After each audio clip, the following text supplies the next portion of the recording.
wabarakatuh. Hai teman-teman semua, apa kabar? Semoga kita dalam lindungan Allah ya. Semoga kita selalu baik-baik aja.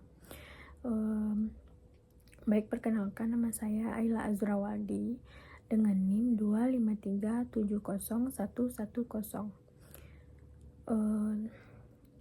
Untuk teman-teman semua, kita seperti biasa ya, kita menjelaskan geografi ini dalam bentuk video. Oke, ini merupakan pembahasan saya dalam geografi dengan judul konsep-konsep esensial dalam geografi. Nah, konsep-konsep ini ada 9 konsep. Nah, dari 9 konsep itu yang pertama adalah lokasi.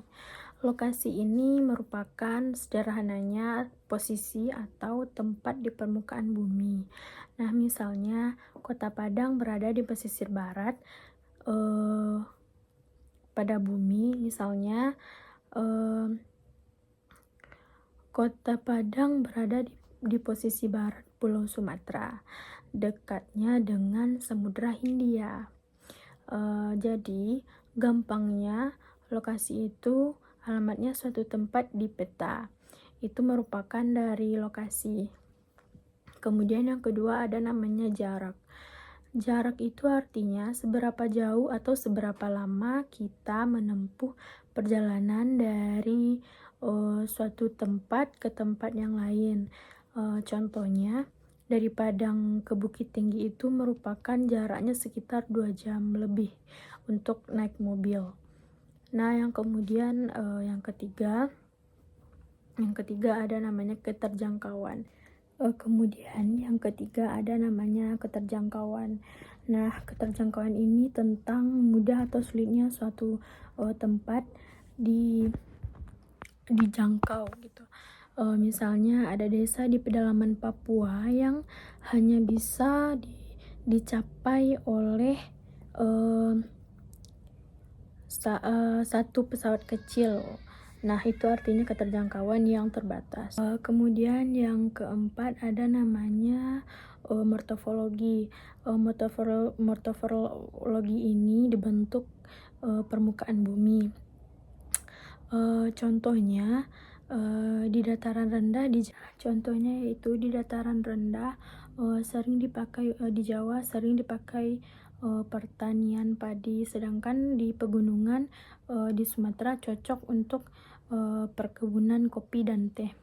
Nah, kemudian yang kelima ada namanya aglomerasi.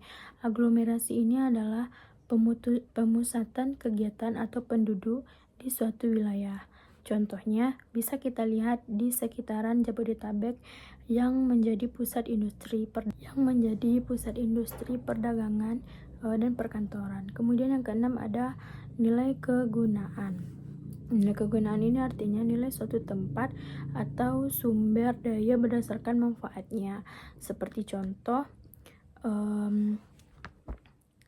tanah yang subur di Jawa punya nilai tinggi karena bisa menghasilkan banyak hasil pertanian. Nah, yang ketujuh ada namanya interaksi dan interpedansi. Ini adalah hubungan timbal balik antar wilayah yang saling bergantung.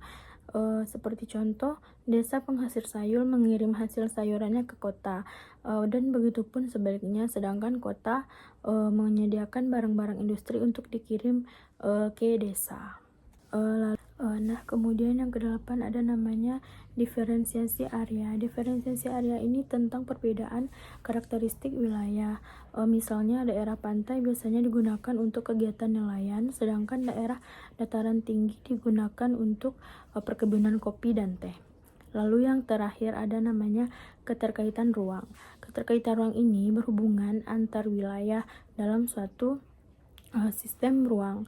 Contohnya Bandara Soekarno-Hatta menjadi penghubung utama Indonesia dengan dunia internasional.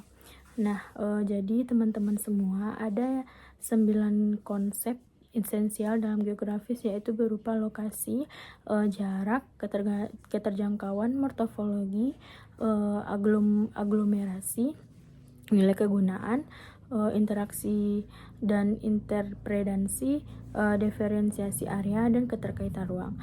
Itu adalah 9 konsep esensial dalam geografi. Kalau sekian dulu dari saya. Jika ada kesalahan kata, mohon dimaafkan. Wabillahi taufiq wal hidayah. Assalamualaikum warahmatullahi wabarakatuh.